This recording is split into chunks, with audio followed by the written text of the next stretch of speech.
FIFA world cup Qatar कितने अरब dollar खर्च कर चुका? शायकीन को ठहराने के लिए क्रूज जहाज तैयार, खैमे कायम। क्या कुछ नया हुआ? तफसीलात आपको बता रहे हैं इस वीडियो में। फीफा वर्ल्ड कप की तारीख में कतर मेजबानी करने वाला दुनिया का सबसे छोटा मुल्क है और ये अब तक इस इवेंट के लिए 200 अरब डॉलर से ज्यादा की खतीर रकम खर्च कर चुका है।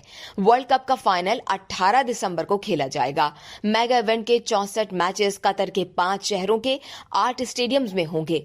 दिफाई चैंपियन फ्रांस इवेंट में अपने एजाज का दिफा करेगा।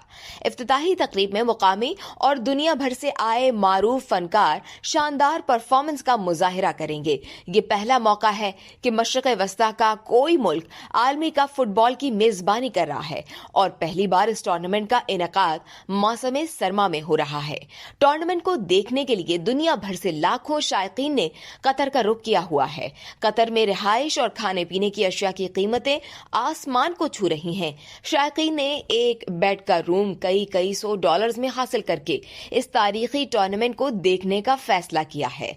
वर्ल्ड कप फुटबॉल टूर्नामेंट में शायकीन को ठहराने के लिए 3 क्रूज बहरी जहाज भी बुक कराए गए हैं ताकि होटलों में बुकिंग मुकम्मल हो जाने की सूरत में शायकीन को क्रूज जहाज में ठहराया जा सके। 26 मंजिलों और 1000 कमरों पर मुश्तमिल ये दियो-कामत क्रूज जहाज कतर में पहले ही खड़े हैं, जबकि सहरा में रेस्ट रूम्स और बेडरूम्स पर मुश्तमिल हजारों पुरतायुश खैमे भी कायम किए गए हैं। इस वीडियो से सिर्फ इतना ही। मजीद जानने के लिए सब्सक्राइब कीजिए डेली जंग यूट्यूब चैनल और लाइक कीजिए डेली जंग फेसबुक पेज।